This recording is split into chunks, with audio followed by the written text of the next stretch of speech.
สบายดีเดี๋ยววันนี้จะมาตอบคอมเมนต์ของน้องเนาะอันว่าอ้ายใจเย็นได้แนวไร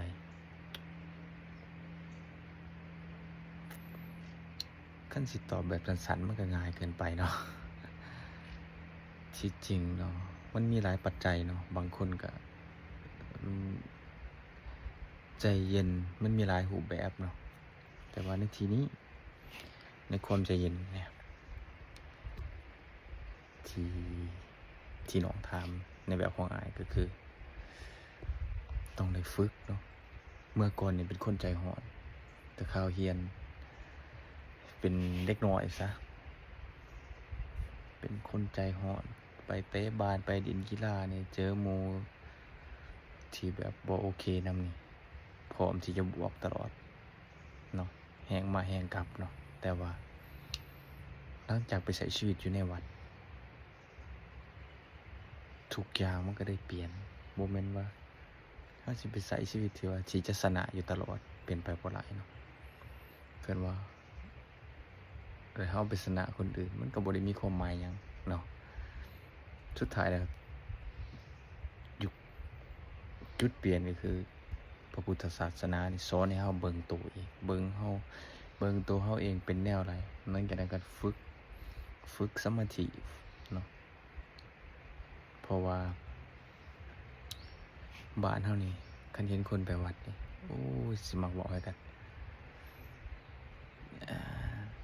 ถ้าผู้ดีถ้าอันสิลักษณะเว้าเยาะเย้ยบ่ดีเนาะบ่แม่นเป็นการส่งเสริมฉะนั้นน่ะมันทุกอย่างมันเป็นอุปสรรคเบิดเพื่อที่ให้เฮาก้าวผ่านเพื่อที่จะเห็นคำเว้าของคนมันก็บ่ได้มีหยังเนาะคำยืนยอสรรเสริญคำติฉินทามันก็ธรรมดาคันเฮาเข้าใจนะเฮาก็สิเดิมเข้าใจเฮาก็สิเดิมธรรมดาได้ก็เฮาสิเดิมมีเหตุมีผลแล้วมันก็สิเย็นลงคันเฮาไปคิดว่าคนอื่นเว้าเฮาจั่งซี้ว่าบักบ่ดีซั่นซี้บางทีเฮาสิหายเฮาสิเป็นคน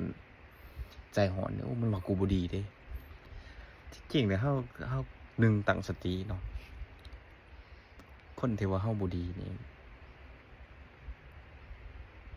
มองไหลแล้วก็เบิ่งตัวเฮาเองกลับมาย้อนตัวเฮาเองเฮาบ่ดีหม้องใดเป็นหยังเขาบอกก็เห็นหม้องใดที่มันบ่ดีหรือว่าถ้าอยู่ใกล้ก็ถามเขาบ่ดีหยังแล้วคนที่เขาว่าเฮาบ่ดีหั่นเขาดีล่ะบ่เขาดีแบบใดเนาะคันเฮามีสติใจเย็นคันเฮามีสตินี่เกิดสติโตนำเฮาสิเข้าใจเนาะเฮาสิเข้าใจโดยเหตุโดยผลของมันแต่มันก็ต้องใช้เวลาในการฝึกเนาะหวังว่าน้องสิเป็นคนใจเย็นแต่มันสิแล้วเฮ็ดให้ชีวิตเฮาดีขึ้นแล้วก็ง่ายแล้วก็สบายเนาะแบบเป็นตัวเฮาเองอย่างสง่าผ่าเผยเนาะในการใช้ชีวิตแต่เฮาบ่ได้ไปยึดติดกับสิ่งนั้นสิ่งนี้หลายปานใดดอกอันนี้ก็อยากแชร์ประสบการณ์เนาะถ้ามีหยังก็ถามได้เด้อ